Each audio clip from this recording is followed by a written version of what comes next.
Selamat pagi, Ibu dosen dan teman-teman sekalian. Kami dari kelompok 6, kelas D jurusan Ilmu Komunikasi, akan mempresentasikan hasil kerja kami mengenai menjaga ciptaan Allah dalam persepsi lingkungan umum. Kelompok kami terdiri atas 15 orang, bisa dilihat pada slide. Yang pertama ada Simpson Immanuel Ributadu, ada Tiara Krista Jawa, ada saya sendiri, Fania Bunga, yang keempat ada Fiandro Tikowanda, yang kelima ada Fikriani Natonis, yang keenam ada Willy Ardi Kevin Viala, yang ketujuh ada Willy Jessica Miramangi, yang kedelapan ada Winre Mesak, yang kesembilan ada Yaner Epipanias Naimanu, yang ke-10 ada Yongki Nando Tabik, yang ke-11 Yeri Fatud, yang ke-12 Sweet Sazuki, yang ke-13 Ekaline Sopije Runaki, yang ke-14 Evelyn Novirapeni, yang terakhir ada Fiona Junifer Adu. Yang pertama, waktu dan tempat dipersilahkan. Baik, untuk yang pertama, manusia merupakan satu-satunya makhluk ciptaan Tuhan yang berakal budi. Alam merupakan lingkungan kehidupan atau segala sesuatu yang ada di langit dan di bumi. Seperti tumbuh-tumbuhan dan binatang, manusia dan alam mempunyai hubungan yang saling tergantung dan saling membutuhkan. Tuhanlah yang empunya bumi serta segala isinya dan dunia serta yang diam di dalamnya. Dalam Mazmur 24 ayat 1. Tuhan telah menciptakan segala sesuatu dari keadaan. Creatio ex nihilo. Jika manusia ingin mencipta sesuatu, harus menggunakan apa yang telah diciptakan oleh Allah. Manusia menciptakan dan membangun senantiasa menggunakan yang tersedia di alam yang merupakan ciptaan Allah. Kita manusia diberi mandat oleh Allah. Alkitab berbicara tentang ciptaan yang baru dan bumi yang baru, yang dimana dapat kita lihat dalam kitabnya Wahyu, pasalnya 21 ayat yang pertama, di mana bumi yang baru tersebut adalah bebas dari polusi atau pencemaran, dari destruksi atau pengerusakan. Manusia ditugasi oleh Allah dalam rangka menggalang keharmonisan manusia dan alam. Menurut kitabnya Kejadian, pasal 1 ayat yang ke-28, ciptaan terakhir yang manusia mendapatkan mandat untuk bertanggung jawab atas seluruh ciptaan. Tanggung jawab terhadap alam sebagai ciptaan Allah juga telah dipertegas lewat kehadiran Kristus Yesus.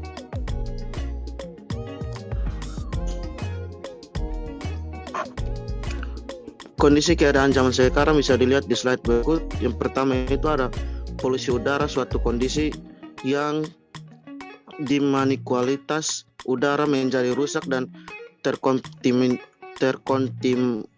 terkontaminasi oleh zat-zat baik zat-zat yang tidak baik, zat-zat yang baik yang tidak berbahaya maupun yang membahayakan kesehatan tubuh manusia pada umumnya. Bahan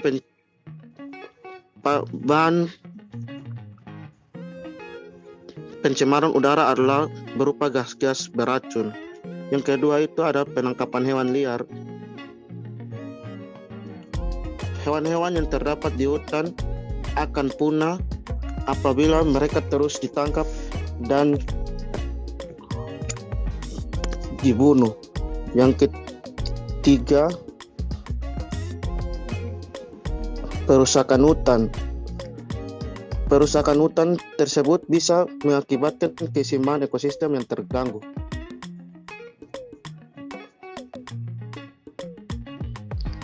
Selanjutnya, keegoisan manusia. Seiring dengan berjalannya waktu, alam pun berubah wujud dari tampilan sebelumnya sebagaimana yang telah diciptakan Allah. Ini semua disebabkan oleh pengembangan aspek kehidupan yang tidak terlepas dari bagaimana kemajuan pola pikir manusia yang telah dititik beratkan kepada keadaan sekarang, yakni usaha untuk mempermudah kehidupan manusia karena kebutuhan hidupnya. Penyebab dari lingkungan hidup yang kian menjadi rusak mungkin saja bisa dikarenakan cara pandang dan sikap manusia yang salah terhadap alam. Karena memang benar, pemahaman dan cara pandang orang terkait lingkungan akan mempengaruhi bagaimana sikap mereka dan bagaimana mereka akan memperlakukan alam. Selanjutnya, pemikiran bahwa manusia yang paling memiliki kepentingan yang dianggap akan paling menentukan tatanan ekosistem. Banyak yang berpandang bahwa alam dapat dilihat sebagai objek alat dan sarana untuk memenuhi kebutuhan dan kepentingan manusia. Adanya pemikiran seperti itu akan memicu munculnya sikap yang tidak bersahabat dengan alam dan tidak menghargai adanya lingkungan hidup untuk kepentingan banyak orang.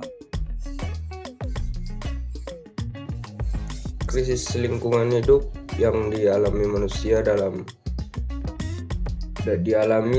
manusia pada masa sekarang merupakan akibat langsung dari kurang pedulinya manusia terhadap pengelolaan lingkungan hidup mereka sendiri. Artinya, manusia umumnya melakukan pengelolaan sumber-sumber alam tidak peduli pada peran etika. Dengan kata lain, krisis lingkungan hidup yang dialami manusia berakhir pada krisis etika atau moral. Manusia kurang peduli pada norma-norma kehidupan atau lebih peduli pada kepentingan diri sendiri. Kita melihat dan merasakan sendiri bagaimana perubahan lingkungan telah terjadi dan berdampak langsung pada kehidupan kita.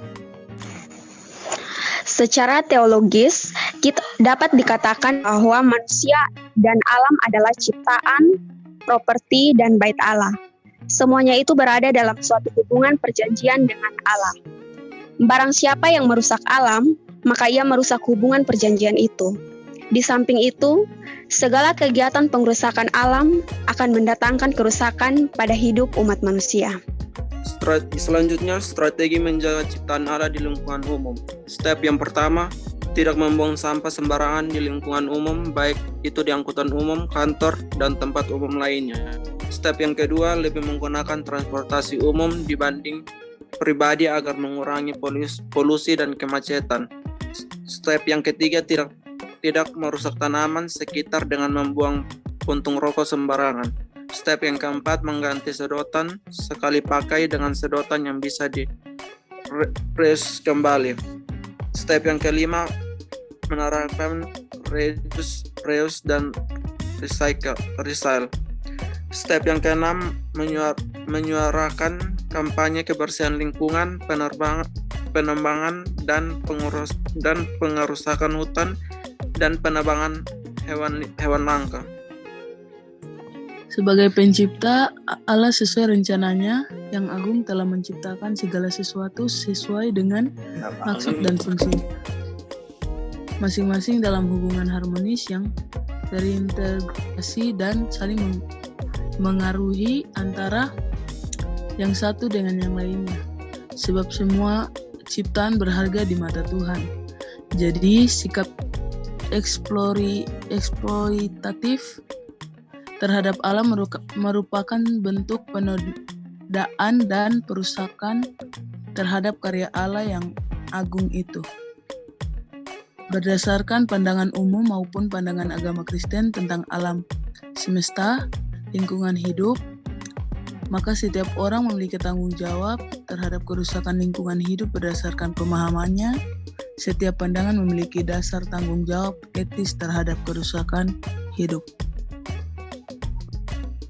Di akhir kata, menjadi Kristen berarti menjadi bagian dari karya Allah untuk menata kehidupan yang harmonis.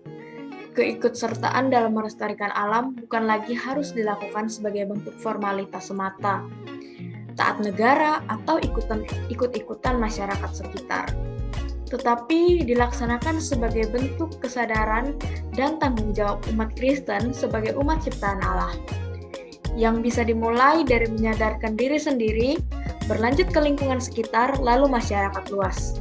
Semua itu tentu saja diperbuat untuk memuliakan Allah Sang Pencipta. Demikian presentasi dari kelompok kami. Jika ada pertanyaan dan masih banyak dan kekurangan lainnya, mohon dimaafkan. Terima kasih dan sampai ketemu lagi. Shalom.